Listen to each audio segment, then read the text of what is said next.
Salam sejahtera Bapak, Ibu, serta saudara-saudari semua. Untuk memulai renungan tentang firman Tuhan ini, mari kita bersatu di dalam doa.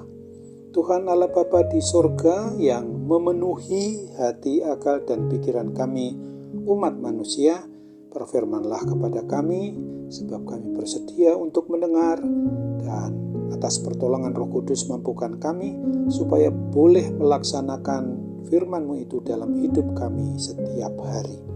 Hanya dalam nama Tuhan Yesus kami bermohon kepadamu. Amin.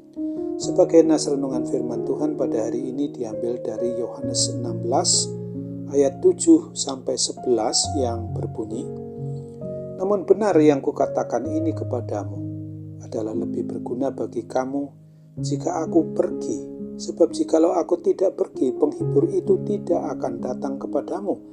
Tetapi jikalau aku pergi, aku akan mengutus dia kepadamu. Dan kalau ia datang, ia akan menginsafkan dunia akan dosa, kebenaran, dan penghakiman.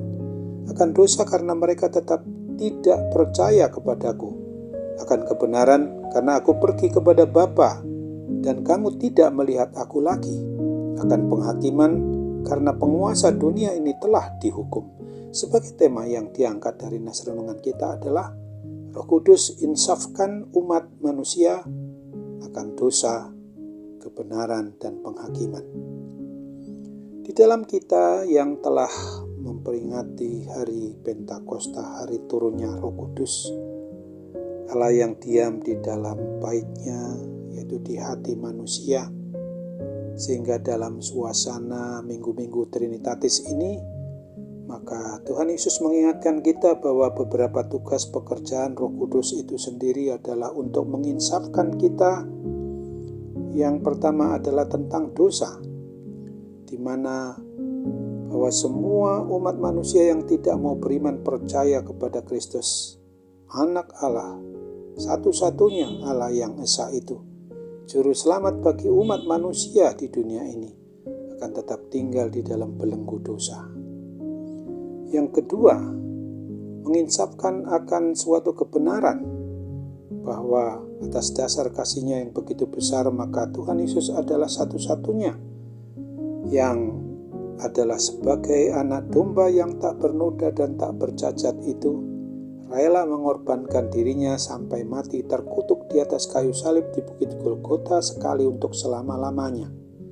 Tuhan Yesus secara manusiawi dia telah mati dan dikuburkan, dan telah bangkit dari kubur, mengalahkan kuasa maut, membangkitkan kita dari kuasa kematian kekal itu, lalu naik ke surga untuk menyediakan tempat bagi kita semua umat yang mau beriman percaya kepadanya. Hanya dialah satu-satunya jalan, satu-satunya kebenaran, dan satu-satunya hidup yang dapat menjamini kita kelak untuk memperoleh kehidupan yang selama-lamanya di tempat kekal di surga.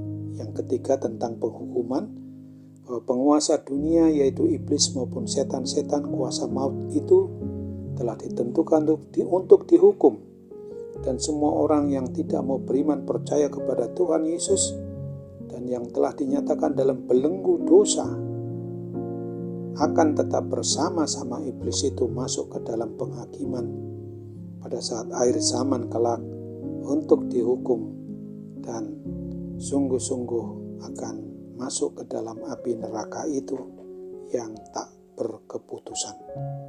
Renungan tentang firman Tuhan ini sungguh sangat tegas bagi kita umat yang sudah mengaku beriman percaya kepada Kristus dan yang telah menerima pengurapan Roh Kudus, agar kita mau hidup harus tetap waspada.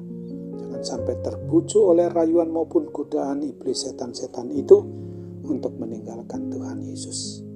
Untuk itu firman Tuhan menyatakan bagi siapa saja yang meninggalkan Tuhan Yesus akan dihakimi.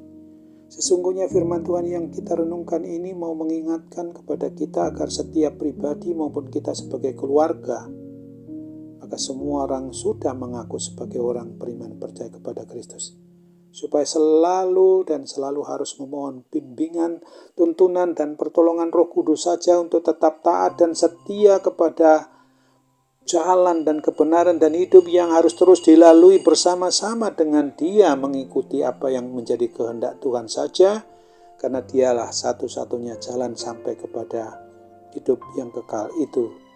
Dan hendaknya dengan penuh kasih sayang kita mau mengingatkan setiap pribadi atau semua orang, semua anggota keluarga, semua saudara-saudara kita yang dapat kita temui dan jumpai untuk tetap taat, setia, beriman dengan kuat dan teguh hanya kepada satu-satunya Tuhan Allah yang hidup, Allah yang esa itu.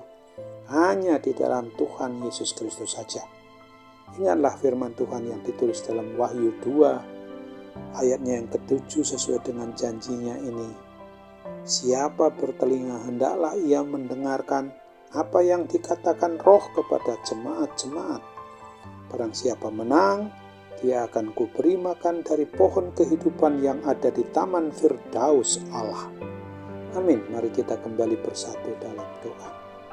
Tuhan Allah Bapa di surga, terima kasih untuk kebenaran firman-Mu yang sudah mengingatkan kami tentang Roh Kudus yang sudah menginsafkan dan akan terus menginsafkan kami akan dosa, akan kebenaran, akan penghakiman yang pasti terjadi dalam hidup kami. Tolong kami ya Roh Kudus, supaya kami boleh tetap bertahan untuk kuat dan teguh beriman kepadamu saja. Dan di dalam hidup kami ini, kami harus sungguh-sungguh mengandalkan kuat kuasa pertolongan-Mu itu. Apabila akibat pergumulan melawan segala kuasa kegelapan berdampak kepada gangguan kesehatan, terutama kesehatan rohani kami dalam hubungan kami dengan Tuhan dan Juru Selamat Tuhan Yesus Kristus, kami merasa adanya kuasa sakit penyakit apapun bentuknya yang saat ini mengganggu kami Tuhan. Tolong kami untuk boleh kami dipulihkan, disembuhkan, dan segala penyakit jasmani kami itu pasti dapat dikalahkan oleh kuasa-Mu yang tak tertandingi. Sambut apalah doa kami dan urapi dan berkati seluruh obat perawatan maupun juga apa yang menjadi diagnosa tenaga medis maupun juga para dokter, memungkinkan kami dapat benar-benar pulih dan sembuh. Inilah doa kami dan kabulkan menurut kehendak-Mu, kami bermohon dalam nama Tuhan Yesus. Amin.